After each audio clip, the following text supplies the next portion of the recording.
If you want to get the most benefit in your drawing improvement for the time you actually spend drawing, then these are 10 things you're going to want to hear. And there is a certain progression in the way I've ordered them, but it's not based on how important they are to your overall improvement. So make sure you catch all 10. And the first one is practice 2 or 3 or more times a week. Think of it as you would physical exercise. If you practice little by little every day, then there will be an improvement that perhaps you won't see hugely from one session to another, but over a month, over 2 months, you certainly will. But if on the other hand you do no exercise for a month, but then you spend all day doing this massive exercise regime, you will probably actually do more harm than good. You certainly won't make up by doing in one hit the improvement that you would have had from doing lots of smaller exercise activities. Or to take the example of another creative endeavor, think of learning to play the piano. Again, much more benefit from doing lots of short practice, if you like, day by day, that builds improvement over a period of time, which just simply cannot be equaled by doing a very large period of practice once. And my second point, and this may seem odd, is be less ambitious. Be less ambitious with what you draw, be less ambitious with how long you spend drawing it, and be less ambitious with whatever preparation you feel you need to do before you start to draw. We've already touched on the fact that lots of shorter periods of time drawing will lead to far greater improvement than a lengthy session much less frequently.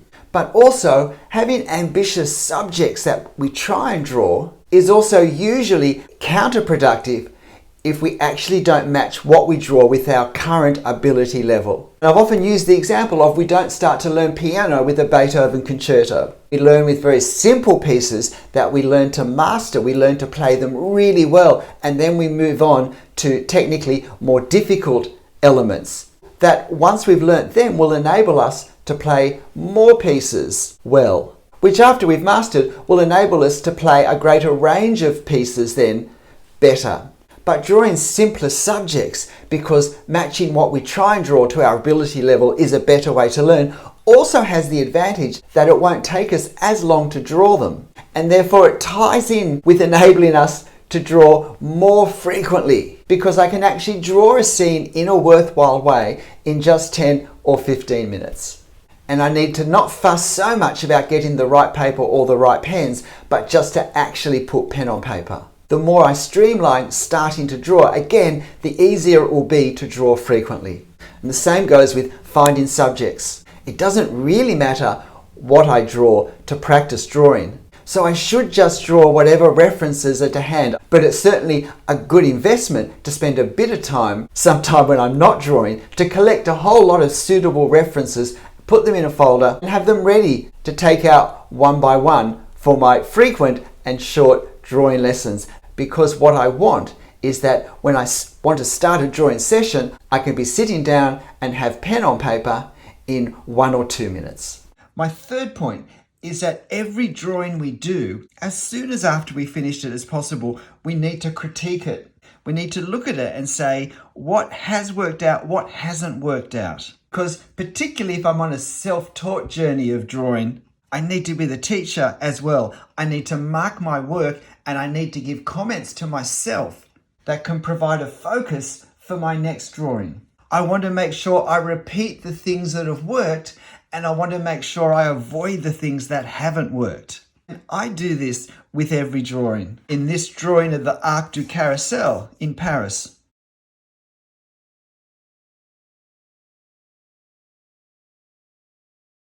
it became obvious to me after I drew this that I had this angle. I had the angle of the tops of the columns wrong.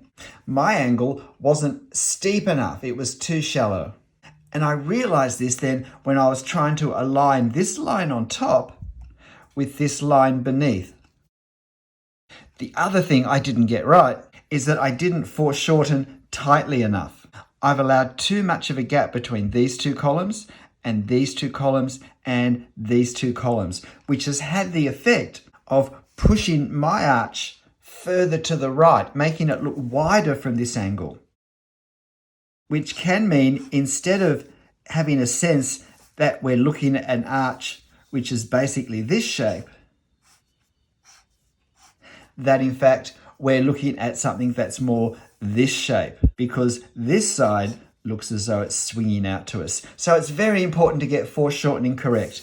And by critiquing this drawing after I've done it, I've reminded myself of something that, although I know it, I can see I have to be more conscious of it when I actually draw scenes in this way using the technique I use. This fourth point for improvement flows directly from the third one, and that's draw the same drawing from the same reference as soon as is practical after the first one. And there's two good reasons for this. The first reason is that this lets you build on the observation that you did of the reference in the first drawing session before it fades. In a sense, we can start this second session's observation where we left off in the first session. There's a lot we can already see, and therefore we can concentrate on seeing in a more comprehensive way the things that we've already looked at.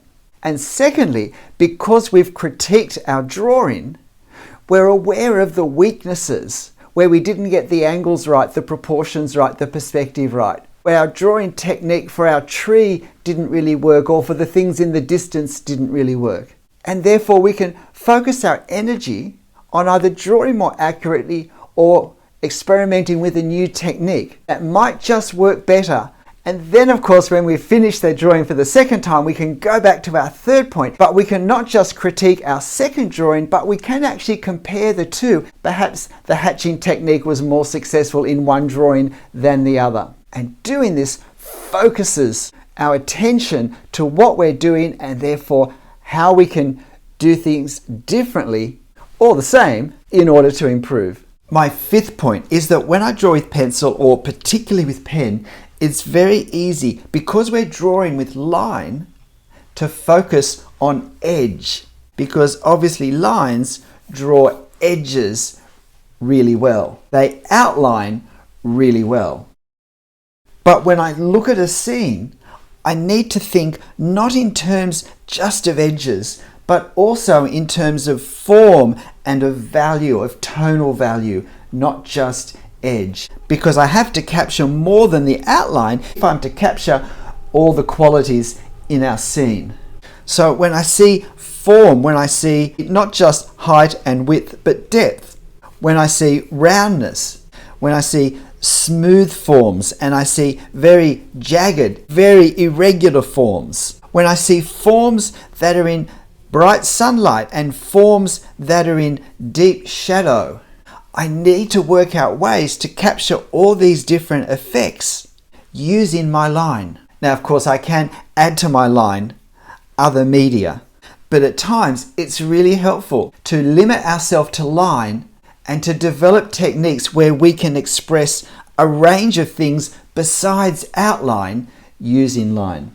Pushing ourselves in this way is a great way to fast track the development of our drawing technique, our ability to create and to use line for a wide range of effects.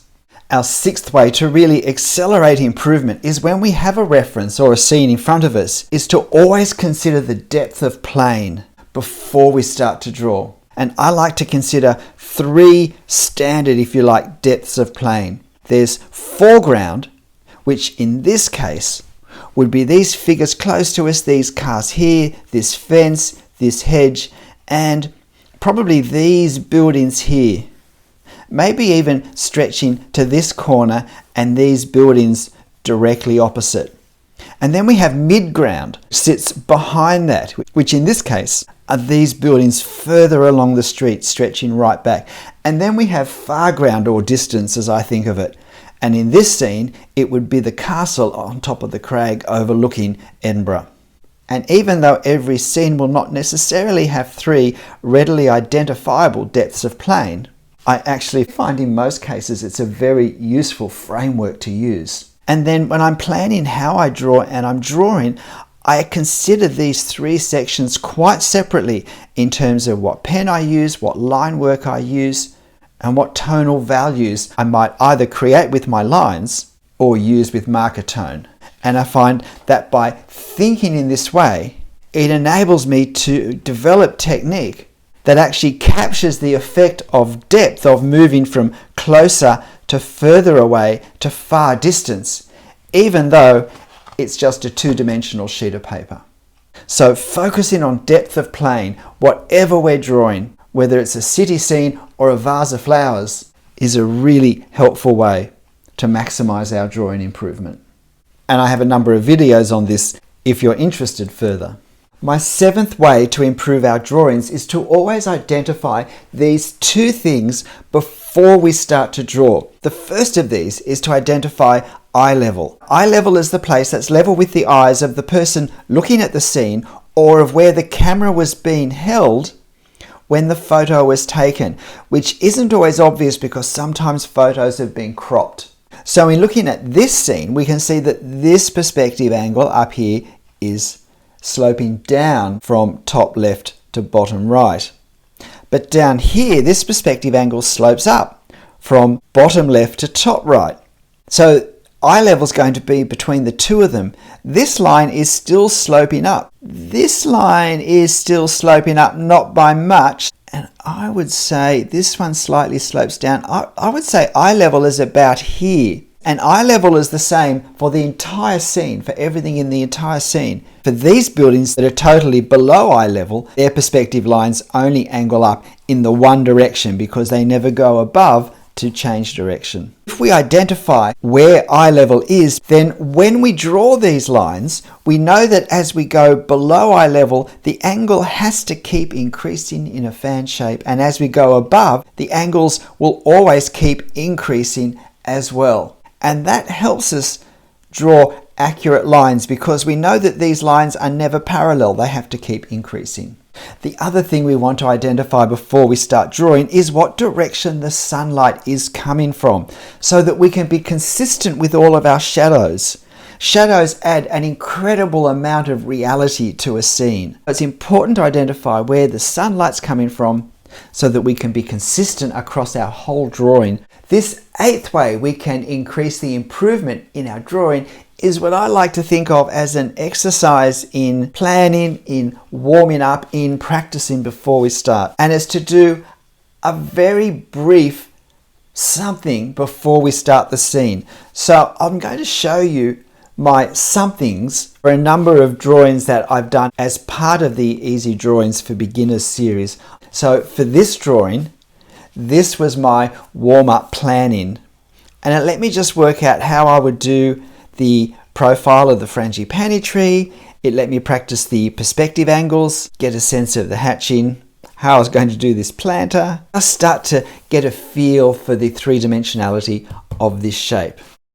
For my French fort, this was my drawing. It was really an exploration of the overall proportions and then exploring how was I going to do the flag. How was I going to represent the stonework? And were my hatching lines going to be vertical or were they going to come across horizontally? In this drawing of the Royal Air Force Church in London, it was a little more straightforward, just getting a feel for the proportions of the church and working out whether this was a good starting point. For this video on drawing pavers, I was really just getting warmed up to the curved angles of these fan patterns and also the way I was going to represent the foreshortening. And for my drawing of the daisies, I just drew one daisy to get a sense of how would the technique I was going to use look. So I only needed to do a small part to get all the information I was wanting to get. So by doing a rough sketch, if we draw directly in ink, it's particularly helpful to get an idea of where we're likely to get the curves wrong, the perspective angles wrong, or what might be the better choice between two ways of rendering a certain effect. So we get to warm up our eye-hand coordination, we get to observe the most perhaps troublesome spots, and we get to work out the sort of hand movements we need to do to create the lines that we want. I think this 9th way we can improve our drawing is often very neglected. And that's before we start to draw, to focus some attention onto the tonal values. A very important factor for us to see and control in order to have the most successful drawing possible. And it's important that we learn the distinction between value and color, because some colors we can perceive as lighter than other colors when in fact they have the same tonal value. I drew from this reference for a recent video on analyzing a photo to draw. And this was the drawing I did from it. But in many ways, this is quite a complex scene for tonal value. So to help me get my head around it more accurately, I actually printed off a black and white version. And this lets me see things such as this blue wall and this brick wall here actually have the same very dark tonal value, even though it's possibly more natural to think of the blue as being a bit lighter than the dark brown.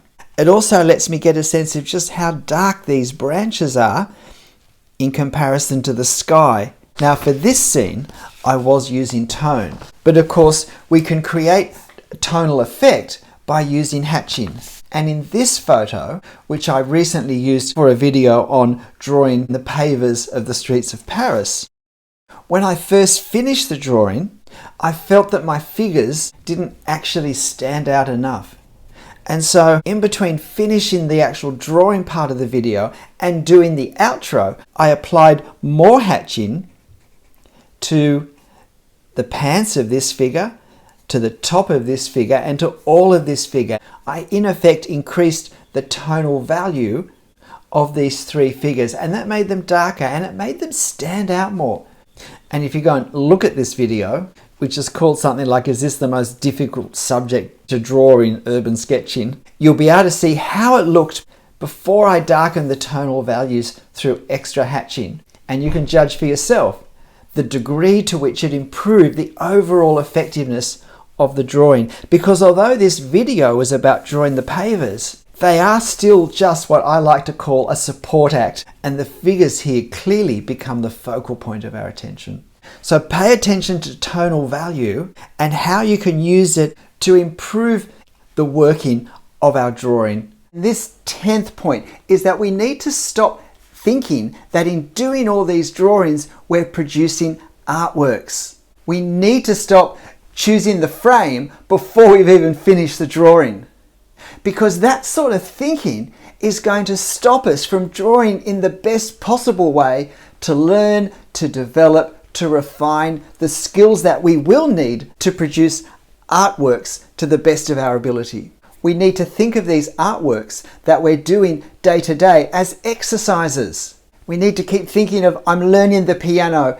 Today, again, I'm doing my scales. I'm playing some simple pieces until I learn to play them well. And then I can move on to a more complex piece and tackle some new techniques with my fingers, or I can incorporate new keys that are harder to get to. And to realize that this is what I'm doing when I draw at the moment, because it may not produce artworks, but it will fast track my skill development. It will let me build on what I've done the day before faster and faster and incorporate the improvements, not just more quickly, but more deeply as well. I need to see my drawing as drawing practice, because when I'm thinking I'm producing an artwork, there's a great deal of pressure on me not to make mistakes.